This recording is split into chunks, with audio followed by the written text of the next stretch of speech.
thank God for those on the platform. And we want to thank God this evening for your giving. Amen. Praise God. Let's turn our Bibles to the book of Revelation, chapter 12. We want to have a time of testimony. Amen. This evening just to share and reflect on what God's been doing. Amen. I know we haven't been able to meet here at the church since the president announced the lockdown, but I believe there's people here tonight, amen. You have seen the hand of God. You have seen the hand of God move on your behalf. Amen.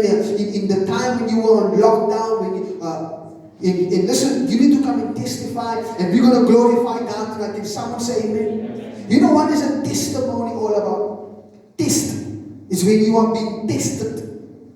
And when you have come out of that test, you can now begin to, amen, share. You know what? I was in a moment of testing. I was in a moment of a trial. Amen. But when I was in that test, when I was in that trial, I saw the hand of God, amen, move in my behalf. And now I testify of what God has done. You are glorifying God. You are lifting up His name, letting the whole world know that there's a God who lives. There's a miracle working God. Can someone say amen tonight? I'm telling you this evening, listen, seek the hand of God in your circumstances. Seek the hand of God in your situation. And there's people here tonight, listen to me this evening, you are finding yourself in situations that you've never thought you'd be. But while you are there, God has you right where He wants you. And out of that, listen, God can give you a testimony. You can begin to see the hand of God move. We're going to testify. I don't have a list of names of people that's going to come. But listen, this evening, I want to encourage you. Come and testify. We're not going to give you the mic up, so you're going to have to speak loud enough because we don't only have 2 mics. Amen. So you come, give your testimony loud enough. Amen. Tell us what the Lord has done for you. Amen. Even if it's just a testimony of gratefulness and thankfulness. Amen. So we're going to do that. I don't have a list of names of who's going to come. But I'm going to open it up. You come testify. But I want to read a verse here this evening from Revelation 12, verse 11. The Bible says, they overcame him by the blood of the Lamb and by the word of their testimony. And they did not love their lives to the death. See this evening, church. How did they overcome? By the testimony. A testimony of what? Of what God is doing. Amen. Now, we're going to open it up tonight. If there's anyone you want to come testify, you can come. I'm going to go first. And amen. And you can raise your hand. Just raise your hand. You're going to testify. Who's going after me? Sister Concelia. Amen. Sister Sonora is going to testify. Anyone else? You can just raise your hand. Say, Brother Lovemore. Amen. Brother Thomas, Maria, Lelani, amen. Everyone. Let's testify. Let's believe God. I'm not calling you out. Amen. Praise God. But listen, I want to testify what God has been doing. So ever since lockdown, amen, I haven't been working. I only started working in the middle of May. In the middle of May, I only started working. But I can tell you this evening, I never earned a salary at the end of April. I've been at home all the time. But you know what? This time that I was at home, that was a precious time for me. Yes, I didn't earn a salary at the end of April. But you know why it was precious to me? I had an opportunity to spend more time with my kids. I had an opportunity to see what my wife had to go through every day. Just being alone with the kids. And I had an opportunity to be a principal. Amen. I was a teacher every day. Now, after a while, the kids, I said, I'm daddy now. I'm not teacher, I am daddy. But that was precious for me. I had to spend time with the kids, spend time, more time. But you know what? God has been faithful, even though we haven't earned the salary at the end of April. We never went a day without food. Amen. God's provision, God's hand. Amen. God has been faithful, and I'm telling you, out of that, I can just testify of God's goodness. And yes, Pastor, was there moments when you felt like a little bit of panic, a little bit of this? Yes, that's human. That's the human part of all of us. But when I was there, just thinking in my mind, oh God, I'm not going to get paid. Where are we going to pay the bills? Where are we going to pay the rent? Amen. I'm renting a house. And you know what? My pastors begin to challenge me to go speak to him. pastor spoke and he said, you know what, it's fine, you don't need to pay. But as a Christian, amen, you know what, when I got this, I paid and covered that rent. Yes, amen. He said, I didn't need to pay, I still covered it. Yes, amen. That's how faithful God is. And my rent is up to date. Glory to God. Amen. But God is a faithful God. He's been faithful in and out. And I can just testify and thank God that He has carried us through. Amen. I want to thank the people of God. You know, while we were on lockdown, Pastor T has still been challenging us as pastors. You're going to preach to your church. I said, how am I going to preach to my church? You preach to your phone. You make sure you open a WhatsApp group. You preach. You share the gospel. I'm telling you, I was, you know, where was my pulpit? At the back of my car, the back seat. On my back seat. I'm preaching. You know, I'm preaching. There was once I was preaching, and Brother Thomas said, Pastor, we are waiting for the sermon. All those times when you were waiting for the sermon, I had to record myself again. Because I felt I made a mistake. Let me preach it over. But you know what? When I was sitting there, I said, oh God, I'm going to preach by faith. There's going to be people that's going to be on the other side, going to listen, and the God's going to speak to them. And I'm telling you, there was times while I was preaching, the demonic was assaulting my mind. No one is going to listen to your sermon. They don't even have data. But you know what? I thank God there was people that was always replying. Thank you, Pastor, for the message. God touched me. God spoke. And even you haven't replied, I believe God has touched you and helped you. But you know what? I was just ministering and preparing. I also had an opportunity to spend more time with my pastor, working on sermons and phoning late at night. But you know what? God has been helping me.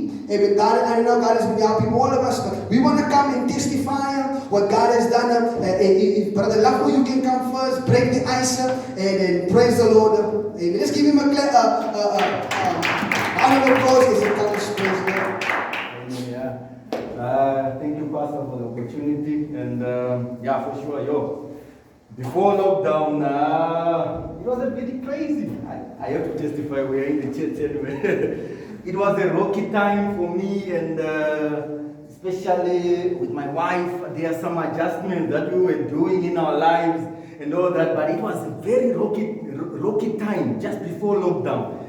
And Pastor was there helping us and all that. But let me tell you something, still, I was just saying, okay, what's going to happen with me? What's going to happen even my finances? What is happening, man? And then when the lockdown came, I thought, this is going to be worse. This woman I'm fighting with every day, we will be seeing each other every day. But I thank God it happened, man. And then also financially I was seeing, okay, we don't have enough money, we are going into there, we will be together, it will be go crazy. But I want to thank God.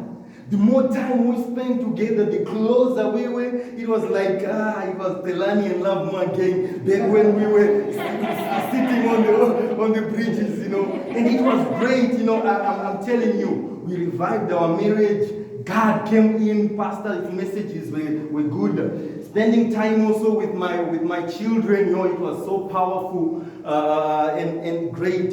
Financially also, before the lockdown itself, there are some jobs that I had done before. I went around sending out now the invoices, give me my money. No one replied. No one responded, I'm telling you. And we are getting into lockdown. Then I said, God, what is this? When you tell somebody, trusting God, it's easy. But when you yourself have to trust God, I'm telling you, that's something different. But we believed in God, we trusted in God, but somehow, most of them, they just put in their money. I just saw, the money coming in. And I say, God, thank you. And God pulled us through, and everything was coming right. But I just want to say, let's just keep on trusting God, and also whatever we are going through, God is there. And even if it is a negative thing that we are getting in, God is there to correct it. And let me tell you something. Those that are married, you are married for a reason. It might be rocky right now, it might be whatever, but I'm telling you, God didn't make a mistake for your marriage to be there. God didn't make a mistake for you and your family to be there, but He has a purpose. Give Him time, invite Him back in your marriage. God will do a miracle. Amen.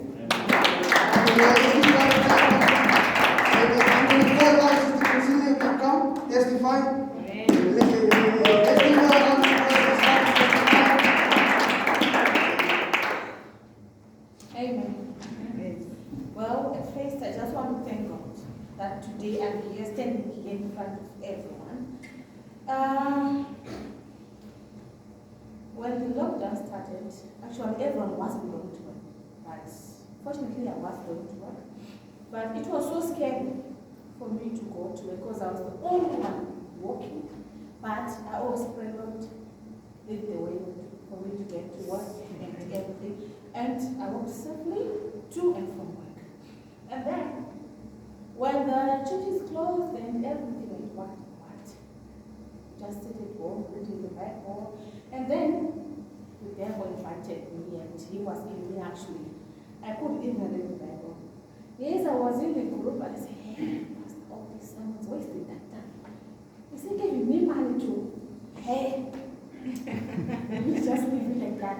Then, Sister Reza sent me a message saying, oh, I don't want to look at this. Sister Lelan sent me, hey. Sister Maria, you efforts. Pastor, sorry. Okay, I'm coming. I know. Hey.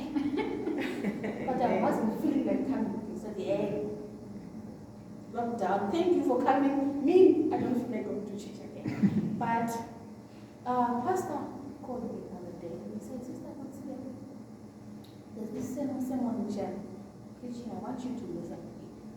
And then I listened. It was about blessing the way you used to. It's no longer the way you are. If you remember that sermon, then I said, okay, yes, but why are these people following me? Yeah. So it means I have to go where I used to be. Yes, I must be doing that. I said, okay, fine. Let me go to church. Lord, I'm sorry. And yes. I have to give back my heart to Lord so that in everything which I'm wishing for, all my stresses, all financial and everything, my family, they're calling, hey, God's name. I'm so stressed. And I don't have money. And our salaries are with the lockdown. And I cannot say, so what can I do? Who can I give me all this lot of money? No one. Lord, you know my situation. Please be with me and make me strong so that I can stand firm and do everything. When the right time comes, everything will be all right. So I'm glad I'm here. Let us say, Lord, give me the strength to pray again and stand firm and say, thank you, Lord, in everything. Thank you.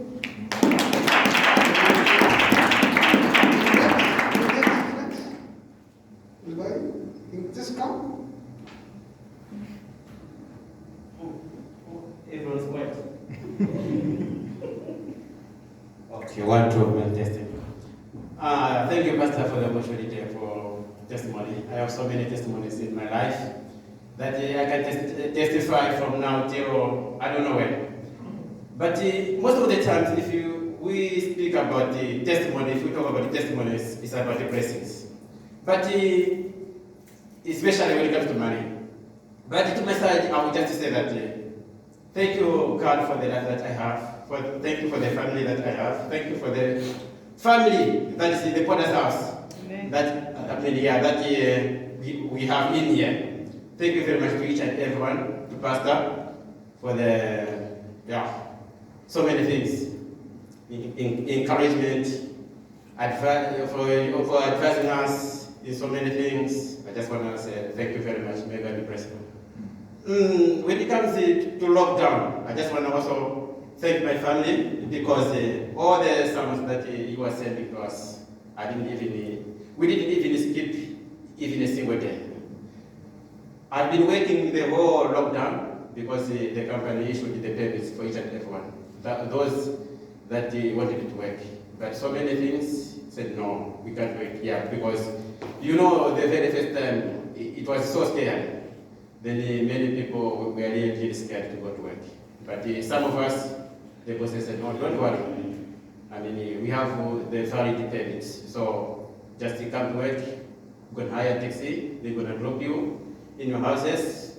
They can also fetch you from your home. The very first day, it was on 26th, I can remember, that convoy. Those the government officials, I think there were a lot of cars.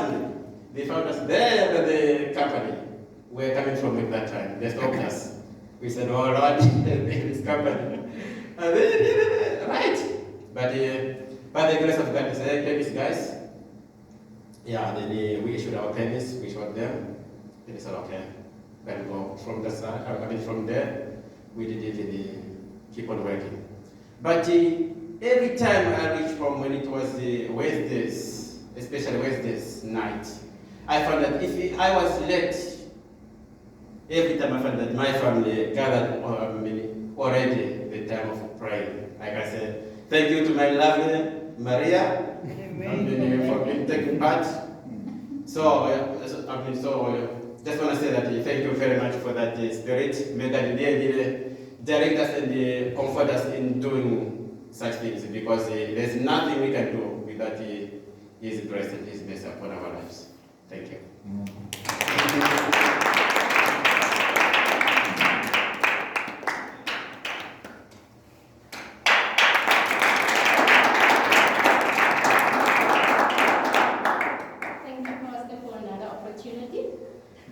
Wednesday night when Pastor called me for a testimony, I was so shocked.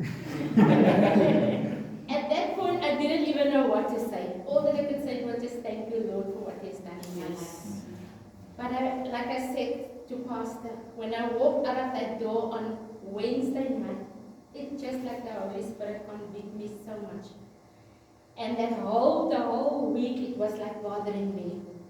And it was like, you've got such a big testimony. You should tell the people what the Lord has done in your life. And I must say, the beginning of lockdown, I enjoyed it because I could sleep for hours. I slept until 1 o'clock. And it was I never had a long holiday, and that was the nicest part of just sleeping. But just before Easter weekend, I got so sick. I just had such a lot of pain. I went into pain and I don't know what was wrong. And I sent messages out and I asked Pastor, please pray for me. I am in terrible pain and I don't know what is wrong, but just pray for me. And when I went to go make an appointment with the doctor, when I got there, the surgery was so busy.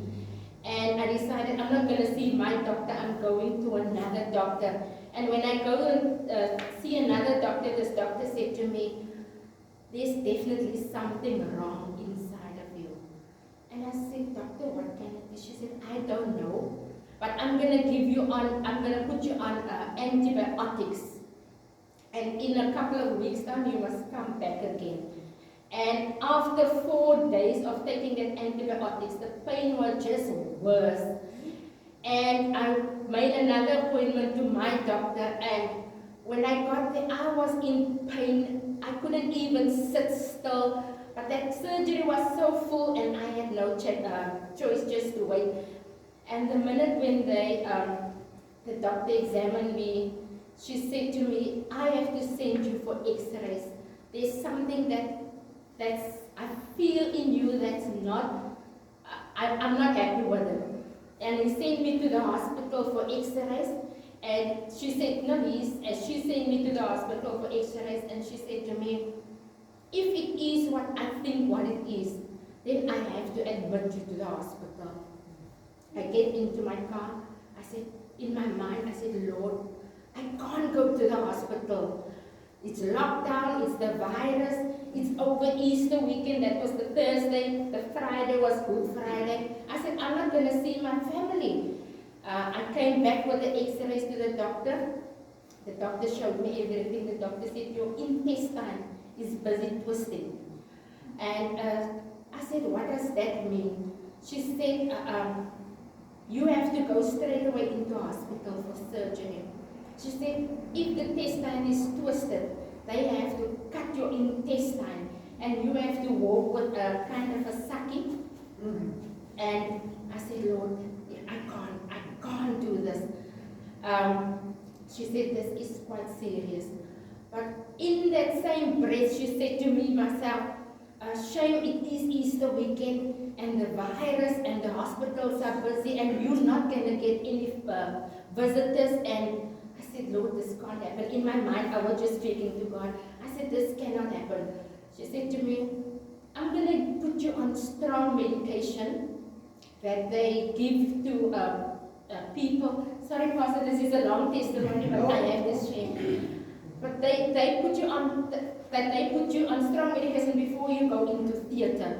It's 180 rand for one pill. I have to go on 3 pills. I said, Lord, I just been into lockdown, but you will provide. And at that point, I had still some of that money, and I went to the pharmacy and go get that tablets. But she said to me, if you're not better by Saturday, you have to be admitted to hospital. That Saturday morning, I was so much better. The pain was eased. I said, thank you, Lord. I said, thank you, Lord. My family came there while I was in that bed. I was in the bed for 3 weeks. Cheryl and Neil's eyes were like that. They looked at me. I couldn't speak to people because I was such in pain. But the Saturday, I was a different person. And I could just thank God for what He has done in my life. And I must say, people, like Pastor was saying, he was from lockdown, he was off with no salary. And I was off with no salary. I had no income. I only went to work on Wednesday. And during lockdown, while I was in my bed, I was so encouraged by the sermons that was preached, Pastor's sermon, Pastor OT's sermon. I was making notes in my sick bed. And I said that was the best time, the best relationship in my sick bed that I had with God. I made notes in my bed. I showed my family. My mom is with me right now. I showed my mom, this is what, and I told her about the whole thing. And during that 3 weeks of my sickness, I don't know if I woke up with the scripture in my mind or if it was just a dream. And the scripture was, I think it was Isaiah 41 verse 10. Fear not, for I am with you. I think it's the fear not, for, but it was like a puzzle in my head. All that I can remember of that scripture is fear not, for I am with you. And something about dismay. But my Bible is right in front of my bed, but I am too lazy to pick up my Bible to go through this. And in my mind, I was fighting with the scripture and put the puzzle together with the scripture. And I was still too lazy to open my Bible. But I wanted just to do it like on my own now. I know the scripture. I've heard a lot about the scripture. But I'm too lazy. And that same moment, my sister sent me the same scripture to me. And I said, thank you, Lord. And there I read the scripture in front of me when lockdown 3 opened, when stage 3 opened or whatever, opened. My clients was like phoning me and contacting me and said, I'm desperate for you, can't you come to my house? I said, I can't, I don't have a permit, we can't go back. She said, but can't I come to your house? I said, no, you can't do that, I can't take that chance.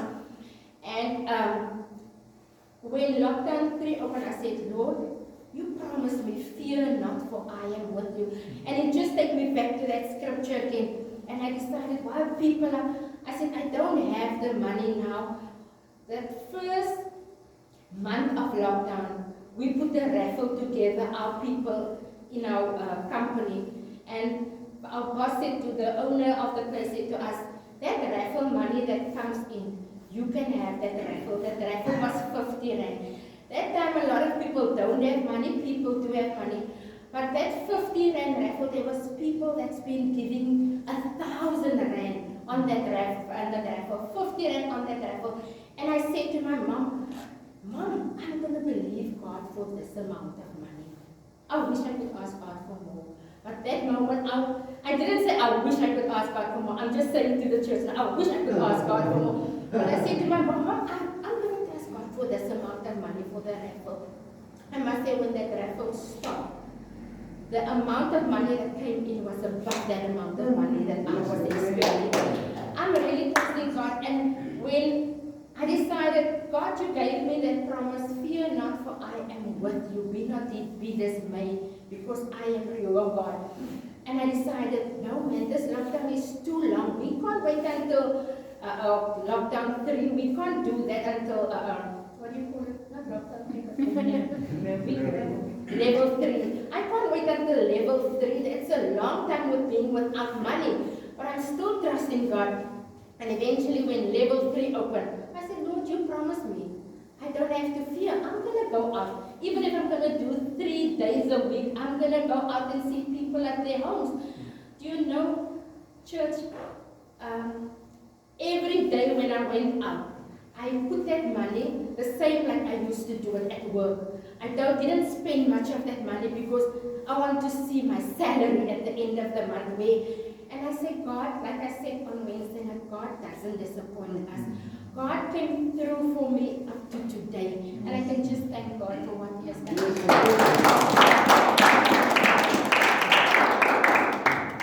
Oh, I get thrills. Listen to that testimony. Amen. And around. Amen. We are so grateful for what God has done. Is there anyone else who want to come testify what God has been doing in your life? Is there anyone else? You can come testify. Lift up the name of the Lord.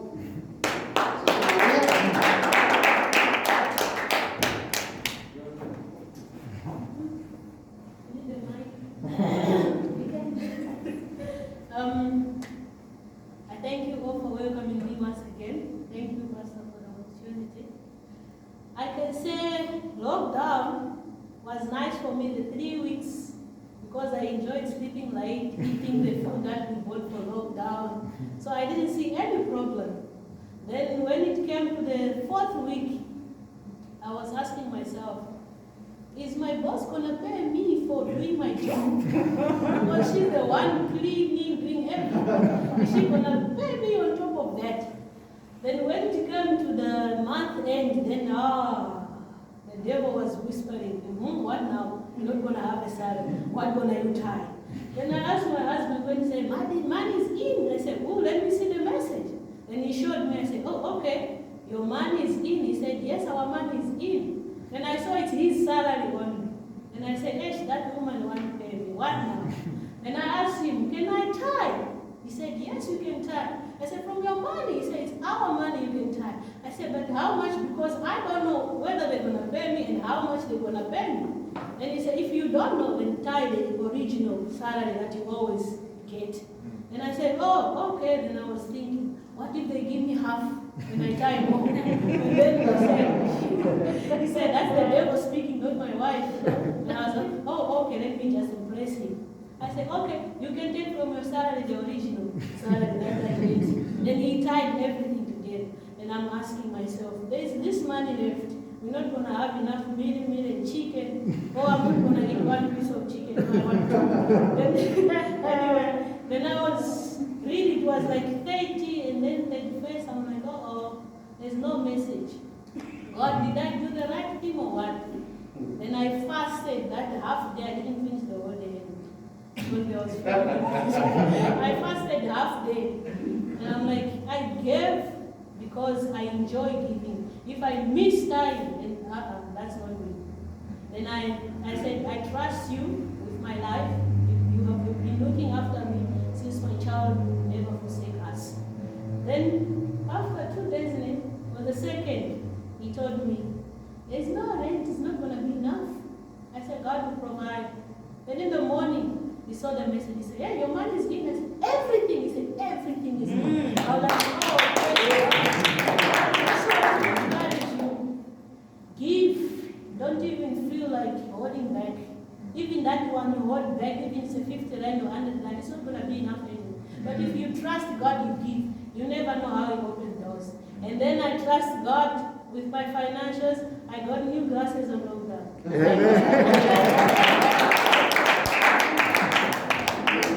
Is there anyone else want to come testify before we close the service?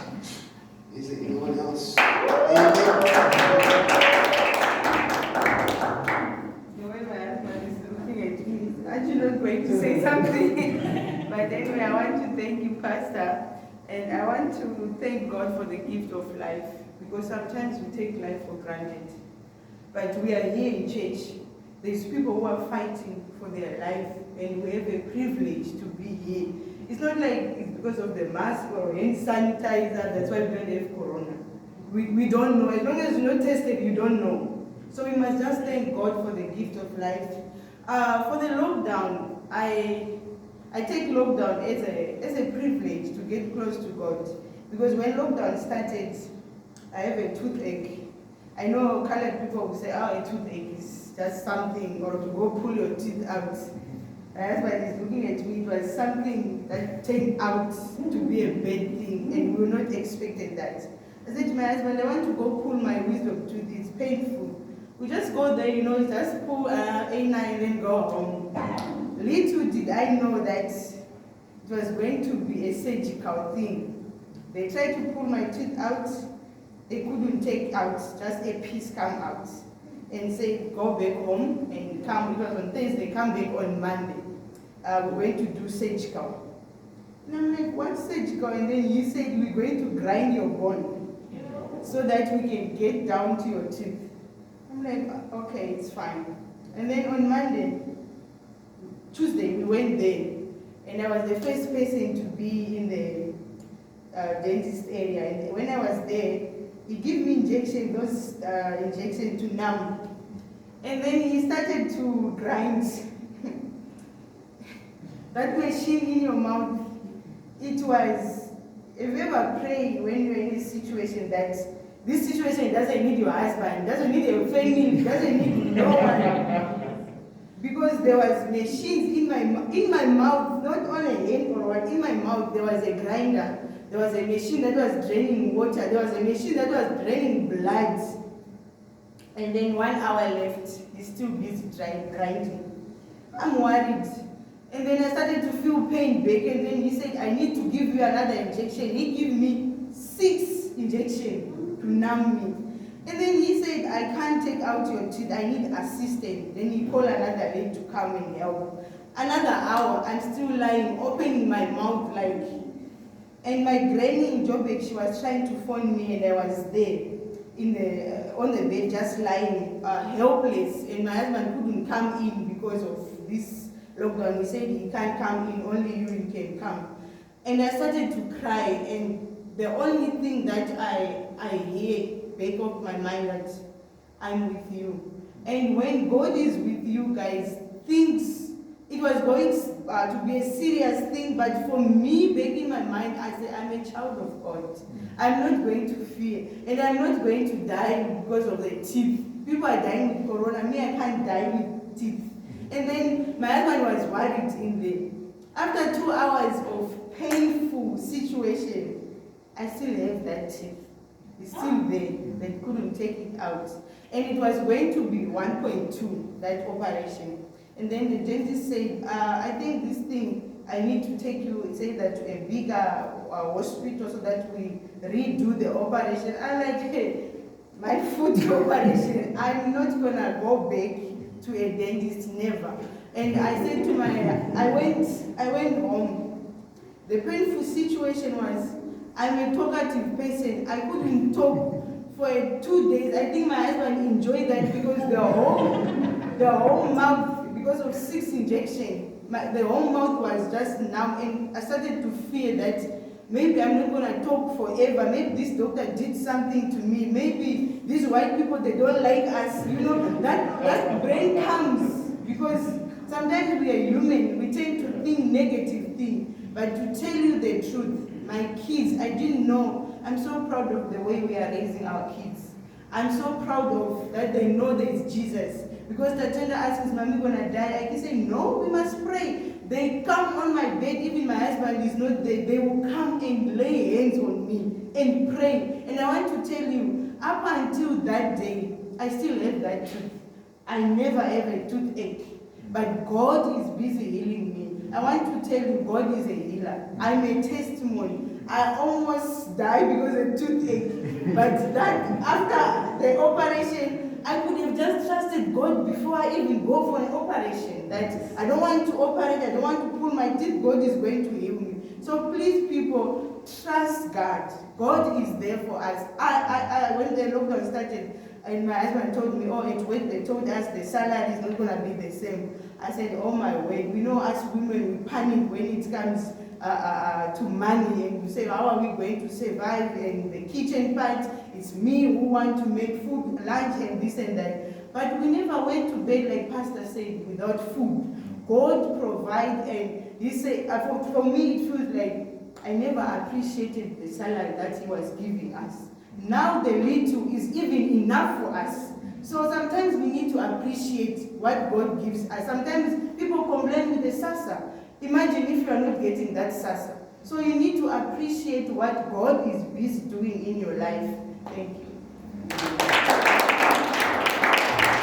Is there anyone else want to come testify? We're going to close the service now. Amen. Is there anyone else? Anyone else? Okay. But you know what, church? When I hear these testimonies, it's powerful testimonies. This is real stuff. People going through things. But I want to say this evening, you know what? Every testimony, when you see the hand of God move, you need to hold on to them. Because there's going to come another moment, another season. Then you're going to have to remind yourself, wait. I know about the God that came through for me in that season, in that moment. And when the devil tries to whisper, discouraging words, try to blind you from seeing, you know what, devil, you are a liar. I remember a God that came through for me. I remember. And you need to hold on to these testimonies, share. The Bible says it is the goodness of the Lord that leads men and women to repentance. You speak, what the powerful testimony says the Sonora gave. Amen. Powerful. You know, these are testimonies that we should hold on to. Amen. I don't know in Afrikaans it says, ons moet mylpale oprig. I don't know, how can I say it in English? In other words, you must raise up banners. And as you are walking with God, when God comes through for you, you raise up a banner, a mark point. God came through for me there. And as you're walking and God came through, I mean, you can look back and say, I see all the places of where God came through. And you know what, like Sister Rose said, wrote things down. You need to write this season in your life, you need to write it down. Not to say that there's not going to come another season. There's still many more coming ahead of us. And you need to remind yourself of who God is. You write these testimonies down. You seal it in your heart. You know what? I know who God is. Pastor Tees will always tell us, while we were in the mother church, you better believe God for miracles, signs and wonders while you are here in the mother church. And I was believing God, when I was around, and now when you are in the field, when you are pastoring, those testimonies back in my mother church is what actually helped me here in the ministry while I'm building a church and believing God here. When the devil tried to discourage my mind, where's the converts? Where's the converts? I said, no, devil, you are a liar. I remember a God back in my mother church who gave us a convert, and God can do it here.